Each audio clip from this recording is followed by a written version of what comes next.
디모데후서 3장 1절부터 9절까지입니다.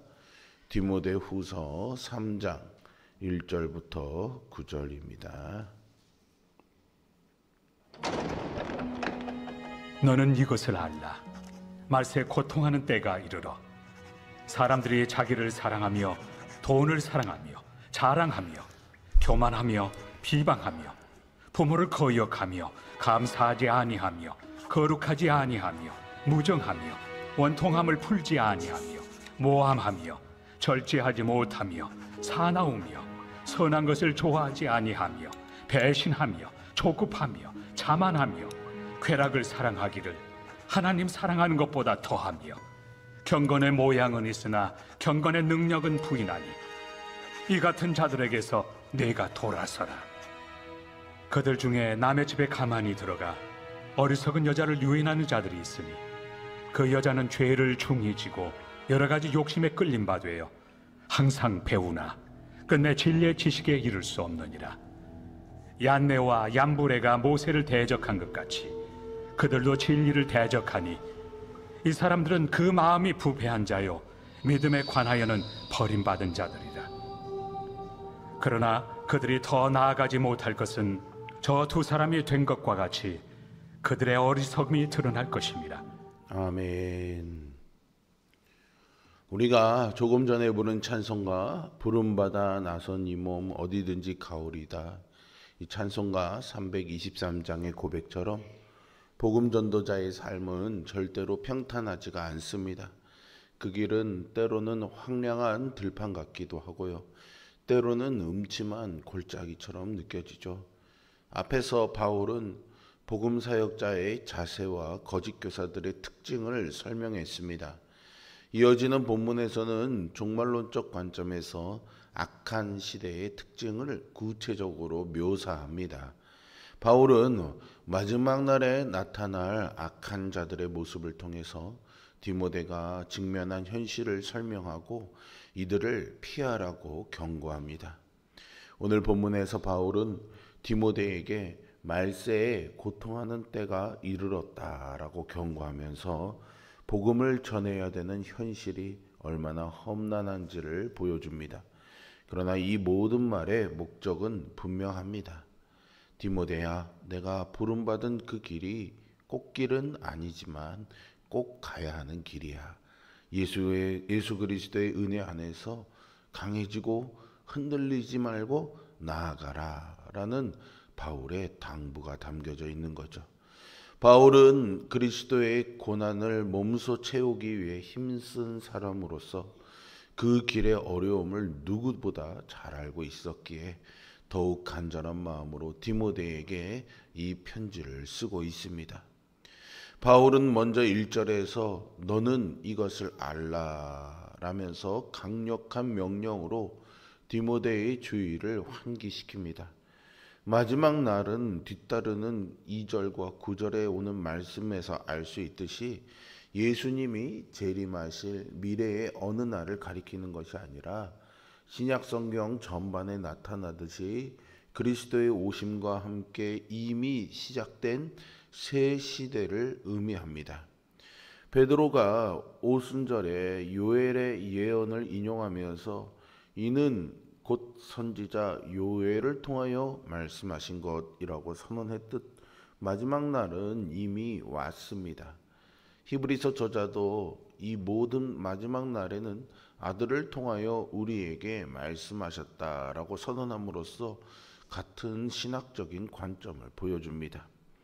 이 시대에 고통하는 때가 임할 것인데 여기서 사용된 헬라어 칼레포스라는 단어는 다루기 어려운 위험한이라는 뜻으로 마태복음 8장 28절에서 가다라의 귀신 들린 자를 묘사할 때 사용되었고요. 고전 그리스어에서 야생 동물이나 바다의 경랑 등을 표현할 때 사용되었습니다.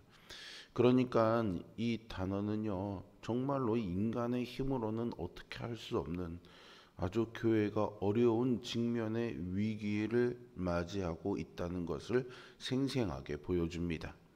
그러면서 바울은 말세의 특징을 먼저 경고합니다.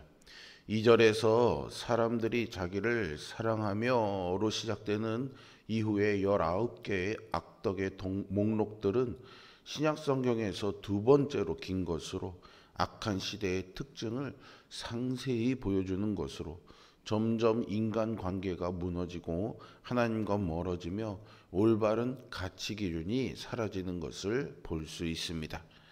자기를 사랑한다라는 말은 하나님 사랑의 자리를 자기라는 우상으로 대체했다는 말입니다. 사람들은 점점 더 자기를 위하고 자기를 즐겁게 하고 자기를 높이는 것에 집착하게 됩니다. 이것은 하나님의 계명이 요구하는 사랑의 순서, 즉 하나님 사랑과 이웃 사랑과 자신을 사랑하라는 순서를 완전히 뒤바꾼 것입니다. 또한 이들의 특징은 자기 중심성이라는 근본에서 시작해 모든 대인관계의 파괴로 이어진다는 것이죠. 이어지는 돈을 사랑하면은 물질에 대한 탐욕이 하나님보다 우선하는 우상 숭배적 태도를 말합니다. 자랑하면은 허풍과 과장된 자기 과시, 교만하면은 자신을 다른 사람들보다 위에 두려는 오만함, 비방하면은 하나님이나 사람에 대한 모독과 중상모략을 뜻합니다. 부모를 거역하면은 하나님이 세우신 질서에 반항하는 태도며 감사하지 아니하면은 하나님의 은혜와 타인의 선의에 무감각한 마음입니다. 거룩하지 아니하면은 하나님에 대한 경외심과 도덕적 순결함의 부재를 나타내고요. 무정하면은 가족 간의 자연스러운 애정조차 사라진 상태, 원통함을 풀지 아니하면은 화해와 용서를 거부하고 평화에 반대하는 완고함을 가리킵니다. 3절 하반절부터 4절 사이에 나오는 7개의 악덕은 더 넓은 사회적 관계의 파괴를 보여주는데요. 모함하면은 사탄의 특징인 거짓 고발과 이간질을 일삼는 것을 의미하고요. 절제하지 못하면은 자기 통제력이 상실된 상태를, 사나우면은 문명화되지 못한 야만적이고 잔인한 성품을 뜻합니다. 선한 것을 좋아하지 아니하면은 하나님이 기뻐하시는 선한 가치를 거부하고 악을 추구하는 타락한 본성을 보여줍니다. 우리 시대는 바울이 이렇게 묘사하는 말세의 그림과 크게 다르지 않아 보입니다. 자녀들이 부모를 거역하고 감사할 줄 모르고 무정하고 원통함을 풀지 못하는 모습은 뉴스 속 사건들이 아닌 우리 가정과 일상에서 나타나고 있죠. 말세의 위기는 멀리 있는 것이 아닙니다. 하나님보다 자기를 더 사랑할 때 우리 안에서부터 시작됩니다. 이어서 바울은 5절에서 경건의 모양은 있으나 경건의 능력은 부인하니라고 말합니다. 예배에 참석하고 찬송을 부르며 헌금을 하는 등 종교적인 모습은 유지하고 있지만은 성령에 변화시키는 능력과 도덕적 능력은 거부하는 것입니다. 겉모습은 그럴듯하죠. 하지만 삶에서는 아무런 변화가 없습니다. 죄를 미워하지도 않고 회개하지도 않고 하나님의 뜻보다 자기 욕심을 앞세우며 살아갑니다. 이것은 구약의 선지자들도 계속 비판해온 현상으로 아모스는 여로보암 2세 시대에 종교적 부흥과 사회적 불의가 동시에 일어나는 상황을 규탄했고요. 이사야는 하나님이 그들의 종교적 행위를 혐오하신다고 선언했으며 예수님도 바리새인들이 잔과 대접의 겉은 깨끗하게 하면서 속은 탐욕과 방탕으로 가득하다고 비판하셨습니다. 이런 자들을 피하라라는 명령은 이들이 악영향을 미치지 못하도록 회중에서 배제하라는 뜻으로 일종의 출교를 염두에 둔 표현이기도 합니다. 여기서 말하는 경건의 능력은 단순히 착하게 사는 것을 뜻하지 않습니다. 헬라어 두나미스는요, 성령의 능력을 의미하는데 디모데가 바울에게서 받은 사명을 고난 중에도 이어갈 수 있게 한 힘이기도 합니다. 다시 말해서 경건의 능력이란 성령님의 도우심으로 죄를 이기고 삶의 주권을 하나님께 맡기며 매일 복음의 능력이 내 삶 속에서 실제로 영향과 작동하는 것을 의미합니다. 지금 내 신앙은요, 어떤 모습일까요? 껍데기만 남은 신앙인지 아니면 복음의 능력으로 날마다 깊어지고 있는지 한번 돌아봐야 하겠습니다. 말세의 또 다른 위협은요, 교회 안에 스며든 거짓 가르침입니다. 6절에서 집에 가만히 들어간다라는 표현이 있는데요. 이것은 은밀한 침투 행위를 말하고요. 유인한다라는 말은 전쟁에서 포로를 잡는 행위에서 유래된 말입니다. 이것을 생각해 보면 바울이 거짓 교사들의 활동을 비밀스러운 군사작전처럼 묘사했음을 알 수 있습니다.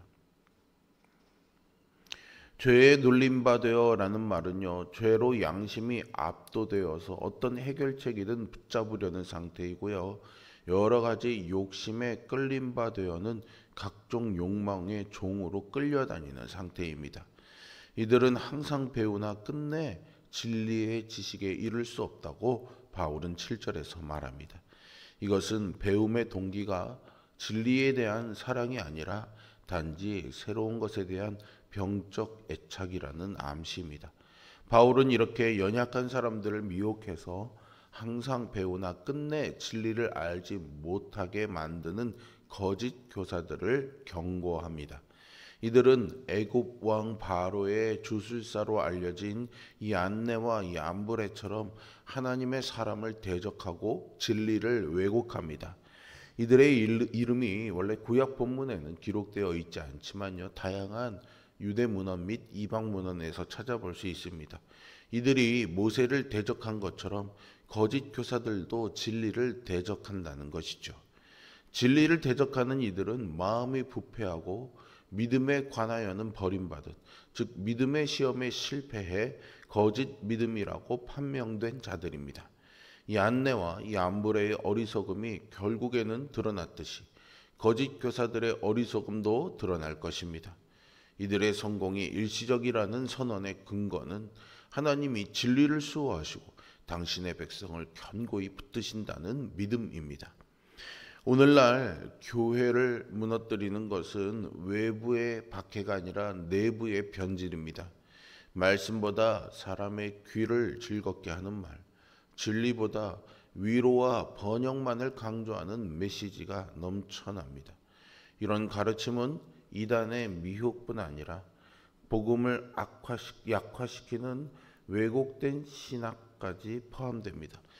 그러나 여러분, 진리는 반드시 승리하는 줄로 믿습니다. 우리는 거짓 가르침에 속지 않기 위해 성경으로 돌아가야 합니다. 여러분, 우리도 바울이 지금 말하고 있는 말세와 같은 시대를 살아가고 있습니다. 지금 우리는 꽃길이 아니라 반드시 걸어가야 할 십자가의 길을 걷고 있습니다. 자기 사랑이 넘쳐나고 경건은 껍데기만 남고 거짓 가르침이 교회를 어지럽히는 시대입니다. 그러나 우리는 아까 부른 찬송 부름받아 나선 이 몸으로서 오늘도 어디든지 나아가야 하겠습니다. 내 힘으로는 물론 감당할 수 없겠지요. 하지만 예수 그리스도의 능력으로 우리는 능히 승리할 줄로 믿습니다. 오늘도 나를 부르신 그 자리에서 복음을 들고 나아가는 여러분 모두에게 하나님의 은혜와 능력이 함께 하시기를 주님의 이름으로 축복합니다. 기도하겠습니다. 자비로우시고 은혜가 많으신 아버지 하나님, 우리가 믿음의 삶을 살아가면서 그 길이 험난하고 어렵다 할지라도 부름받은 자로서 사명에 순종하며 복음의 앞에서 은혜를 누리며 살아갈 수 있는 삶이 되기를 원합니다. 세상 사람들은 왜 그렇게 살아야 하냐며 세상에서 주는 것들, 좋은 것들을 누리며 살라고 말하지만 우리는 그것들이 영원한 것이 아님을, 생명을 주는 것이 아님을 알기에 단호히 거절하고 세상이 주는 즐거움보다 하늘의 영원한 복락과 즐거움과 기쁨을 소망하면서 오늘 복음을 짊어지고 걸어가는 십자가의 길을 걷는 자들이 되기를 원합니다. 연약한 우리들이 이 길을 잘 걸어갈 수 있도록 오늘도 우리를 붙잡아 주시고 우리의 무거운 인생의 짐을 주님이 대신 져 주시고 주님이 부르시는 그 음성을 따라 기꺼이 순종하며 살아가게 하여 주시옵소서. 오늘 저녁에도 다니엘 기도회로 성도들 모여 함께 말씀 듣고 기도할 때 하늘의 신령한 은혜와 복이 모이는 자들에게 임하도록 역사하여 주옵소서. 예수 그리스도의 이름으로 기도합니다.